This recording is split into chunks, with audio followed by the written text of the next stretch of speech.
हर दिन लाखों के कैश, 2 मिनट में विड्रॉल और 0 फ्रॉड की गारंटी। अगर आपके पास फोन में इंटरनेट है तो जंगली रमी पर आपकी लाइफ सेट।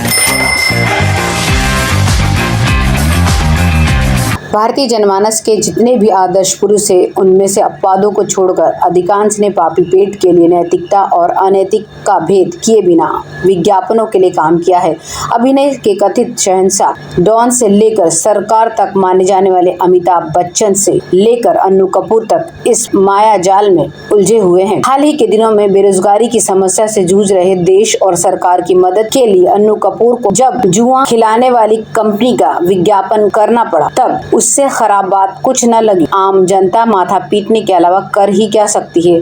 जनता जिन छवियों से सम्मोहित होती है का कहा करने के लिए बिना सोचे समझे तैयार हो जाती है। अन्नू कपूर का जिक्र इसलिए हुआ क्योंकि तमाम लोग जो बहुमुखी प्रतिभा के धनी हैं और ज़हीन अभिनेता माने जाते हैं, बेचारों के पास आजकल फिल्मों में कोई काम नहीं है, इसलिए सोशल मीडिया के लिए बनाए गए 3 पत्ती नाम के ऑनलाइन जुए का विज्ञापन करने पर मजबूर हो गए। 3 पत्ती का विज्ञापन बेरोजगारी पीढ़ी को 500 रुपए का गारंटी शुदा और 3 लाख रुपए प्रतिदिन जीतने का आश्वासन देता है। बेरोजगारी सरकार की समस्या है, जुआ इसका निदान नहीं है। इस विज्ञापन के लिए अन्नू कपूर जिस तरीके से चीख रहे हैं, उसे देखकर उनका खोखलापन साफ जाहिर हो जाता है। अन्नू कपूर की तरह फिल्मी दुनिया में शायद ही कोई छोटा बड़ा या मंझला अभिनेता होगा जिसने विज्ञापन में काम न किया हो। एक जमाने में विज्ञापन अभिनय की पहली सीढ़ी समझा जाता था, आज विज्ञापन फिल्मी दुनिया की आखिरी सीढ़ी है।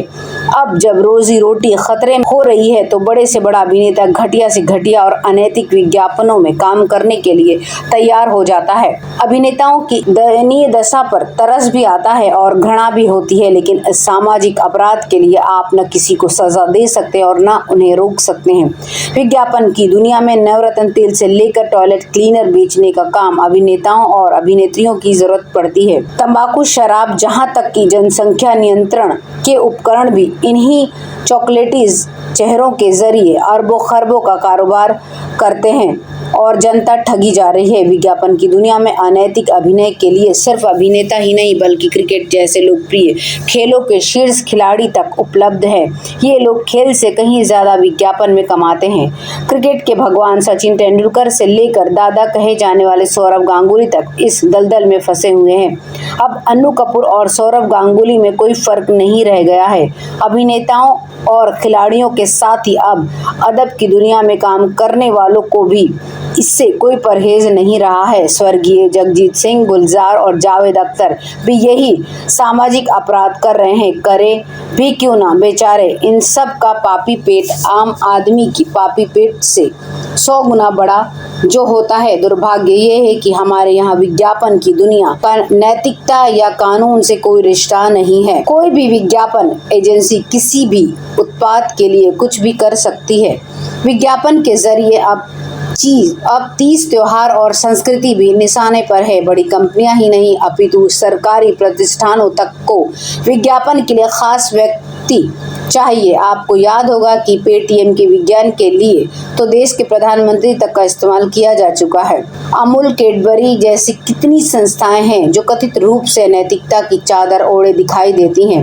अब तो विज्ञापनों में लोग सांप्रदायिकता तक सूंघने लगे हैं। ऐसे में कम से कम खुद को प्रगतिशील और नैतिकतावादी बताने वाले महापुरुष अपने गिरेबान में झांके और घृणित, असामाजिक तथा आपराधिक प्रवृत्ति को बढ़ावा देने वाले विज्ञापनों से अपने आप को दूर रखें। हकीकत यही है कि अधिकांश विज्ञापन भ्रामक होते हैं, मतलब कि झूठे होते हैं। भ्रामक विज्ञापन उपभोक्ता के सूचना सुरक्षा और चयन के अधिकारों का हनन करते हैं। भ्रामक विज्ञापनों के प्रभाव में आकर उपभोक्ता कई बार ऐसी वस्तुएं एवं सेवाओं का प्रयोग कर बैठता है जो उसके स्वास्थ्य एवं जीवन के लिए घातक हो सकती है।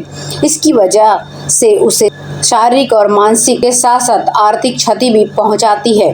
विज्ञापनों में दिखाए जाने वाले दृश्यों का बच्चों के मन और मस्तिष्क पर गहरा प्रभाव पड़ता है। विज्ञापनों में दिखाए जाने वाले हिंसक और उत्तेजक दृश्य बच्चों के दिमाग में इस तरह से बैठ जाते हैं कि वह इसकी नकल करने लगते हैं।